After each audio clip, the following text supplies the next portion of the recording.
First year का second paper का wonderful forces के डिस्कस करेंगे।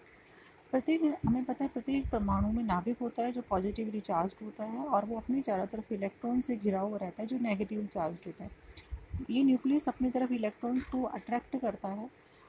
इसके पास में दूसरे परमाणु भी होते हैं जिसके इलेक्ट्रॉन भी इस परमाणु के इलेक्ट्रॉन के पेरिफेरी में आते रहते हैं, तो वो उन वाले इलेक्ट्रॉन्स को भी अपनी ओर आकर्षित करता है। जितना ज़्यादा पॉजिटिव चार्ज होगा वो दूसरे इलेक्ट्रॉन्स को अपनी ओर आकर्षित करने की क्षमता जो होती है उतनी ही ज़्यादा होगी। तो the force existing between the molecules of a substance which keep the molecules in a position is in a molecular crystal are known as the intermolecular forces या van der Waals forces। यानी कि किसी भी substance में अणुओं के मध्य विद्यमान जो इंटर मॉलिकुलर फोर्सेस होता है जिससे कि वो मॉलिक्यूल्स एक क्रिस्टल में बंधे हुए रहते हैं, अपने पोजीशन पे फिक्स रहते हैं, उसे हम van der Waals फोर्सेस कहते हैं। van der Waals फोर्सेस बहुत ही वीक होते हैं ये कोवलेंट बॉन्ड की तुलना में। जैसे हम Cl2 का एग्जाम्पल लें तो Cl2 में कार्बन क्लोरीन के जो बॉन्ड डिसोसिएशन कोवेलेंट बॉन्ड मिलता है क्लोरीन के बदले, इसकी बॉन्ड डिसोसिएशन एनर्जी होती है 56 किलो कैलोरी पर मोल।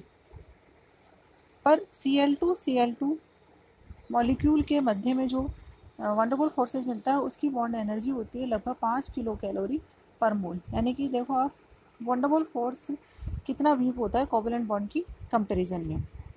अब van der Waals फोर्सेस की उत्पत्ति कैसे होती है? ये 3 तरीके से होती है। पहला है डाइपोल इंटरेक्शन। डाइपोल मतलब जिसमें कि पॉजिटिव और नेगेटिव पोल्स होंगे उसे हम डाइपोल बोलते हैं। In case of polar molecule में डाइपोल पॉजिटिव और नेगेटिव चार्ज होते हैं, एक पोल पॉजिटिव होता है दूसरा पोल नेगेटिव होता है।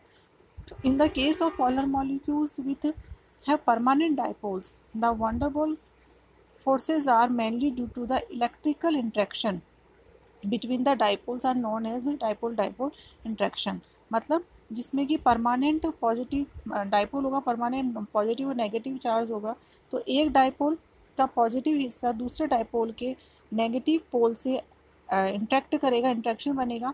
The magnitude of this type of interaction depends upon the dipole movement of the molecule concern.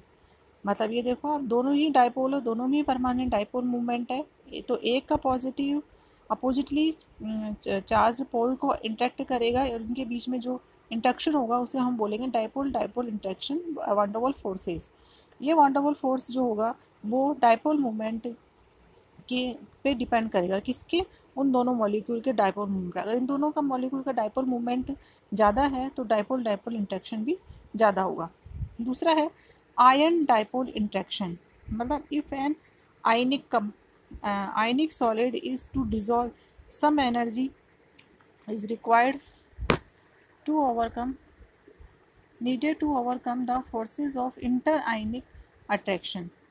This is supplied by the interaction of water molecules with the ions. This is known as ion dipole interaction. The positive, मान लो किसी ion को हम polar solvent में dissolve करते हैं तो ये क्या करेगा? अब सपोज करो कैटाइन है, तो कैटाइन क्या करेगा? जो डाइपोल पोलर मॉलिक्यूल है सॉल्वेंट में, तो उसका नेगेटिव पोल जो होता है वो इस पॉजिटिव कैटाइन की तरफ इंट्रैक्शन उसमें होता है to overcome the forces of inter ionic attraction. मतलब इनर आयनिक अट्रैक्शन, आयंस के बीच में जो ये फोर्स है अट्रैक्शन वाला, उसको जो तोड़ने के लिए जितनी हमें एनर्जी चाहिए वो हमें इन दोनों के इंट्रैक्शन से मिलती है। और पॉजिटिव आयन जो होता है वो इसके नेगेटिव डाइपोल की तरफ एडजस्ट हो जाता है और जो नेगेटिव आयन होता है एनायन वो इसके पॉजिटिव पोल की तरफ अट्रैक्ट हो जाता है। इसे हम बोलते हैं आयन डाइपोल इंट्रैक्शन। दूसरा है लंडन फोर्सेस। इसे हम इंस्टेंटेनियस डाइपोल और इंड्यूस्ड डाइपोल इंट्रैक्शन भी बोलते हैं।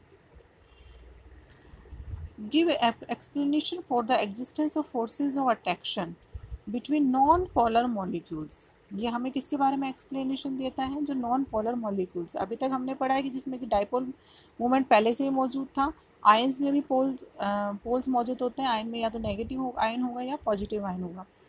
इन ए न्यूट्रल मॉलिक्यूल क्या, जिसमें कि कोई पॉजिटिव पोल या नेगेटिव पोल नहीं होता है।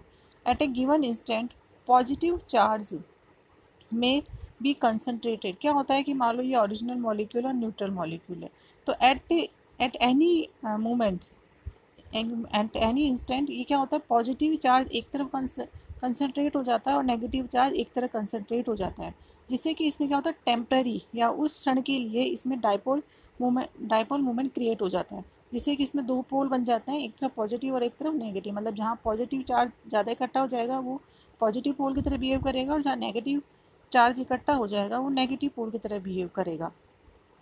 जब ये another region of the some molecule, इस प्रकार नॉन पोलर मॉलिक्यूल में बिकम, अब जब इसके संपर्क में कोई नॉन पोलर मॉलिक्यूल आएगा तो ये उसमें भी क्या करेगा, डाइपोल मूवमेंट क्रिएट कर देगा। कैसे, जो पॉजिटिव पोल है इसका, तो इसके इलेक्ट्रॉन्स को अपनी तरफ खींचेगा, तो अपनी तरफ खींचेगा तो नेगेटिव पोल बन जाएगा, और जो नेगेटिव पोल है वो पॉजिटिव को अपनी तरफ खींचेगा, इसके कारण इसमें क्या होगा, एक इंड्यूस डाइपोल मूवमेंट क्रिएट हो जाएगा। दिस पोलराइज्ड मॉलिक्यूल में induce a dipole moment in a neighboring molecule. The electrostatic forces of attraction between induced dipoles and the original dipoles are known as a London forces. और इन दोनों के बीच में जो forces of attraction होंगे, electrostatic forces of attraction होंगे, इसे ही हम बोलते हैं London forces. London forces is directly proportional to the size of molecule और नंबर ऑफ इलेक्ट्रॉन्स, यानी कि कंसर्न डाइपोल की मॉलिक्यूल का साइज जितना बड़ा होगा और उनमें इलेक्ट्रॉन की संख्या जितनी ज़्यादा होगी, लंडन फोर्सेस भी उतना ही ज़्यादा होगा। फैक्टर्स डिटर्मिनिंग वंडरवॉल फोर्सेस, कौन कौन से फैक्टर्स हैं जो वंडरवॉल फोर्सेस को अफेक्ट करते हैं। पहला है the number of electrons present in A molecule, अगर किसी मॉलिक्यूल में नंबर ऑफ इलेक्ट्रॉन्स ज़्यादा है तो उसमें वंडरवॉल फोर्सेस ज़्यादा होंगे। दूसरा है मॉलिकुलर साइज मतलब मोलर मास जितना ज़्यादा होगा वंडरवॉल फोर्सेस भी उतनी ही ज़्यादा होगी, और हमें पता है कि वंडरवॉल फोर्सेस जितने ज़्यादा होते हैं उनका बॉइलिंग पॉइंट और मेल्टिंग पॉइंट भी ज़्यादा होता है, जैसे ये एग्जांपल दे रखा है। डाइपोल मोमेंट जितना ज़्यादा होगा उसका वंडरवॉल फोर्सेस भी उतना ही ज़्यादा होगा, उतना ही ज़्यादा उसका फ्यूजिंग पॉइंट और बॉइलिंग पॉइंट होगा। इंटरमॉलिक्यूलर डिस्टेंस, मतलब दो मॉलिक्यूल के बीच में अगर डिस्टेंस ज़्यादा है तो वंडरवॉल फोर्सेस वीक होंगे। स्ट्रेंथ ऑफ वंडरवॉल, जैसे सॉलिड में सबसे ज़्यादा वंडरवॉल फोर्सेस स्ट्रेंथ ज़्यादा होगी, फिर लिक्विड में, फिर गैसेस में। पोलराइजेबिलिटी मतलब ध्रुवणता जितनी ज़्यादा होगी वंडरवॉल फोर्सेस उतने ही ज़्यादा होंगे। टेम्परेचर, ये टेम्परेचर के इन्वर्सली प्रोपोर्शनल होता है, इसीलिए हम क्या करते हैं, जब गैसों को लिक्विफाइड करते हैं तो टेम्परेचर कम किया जाता है।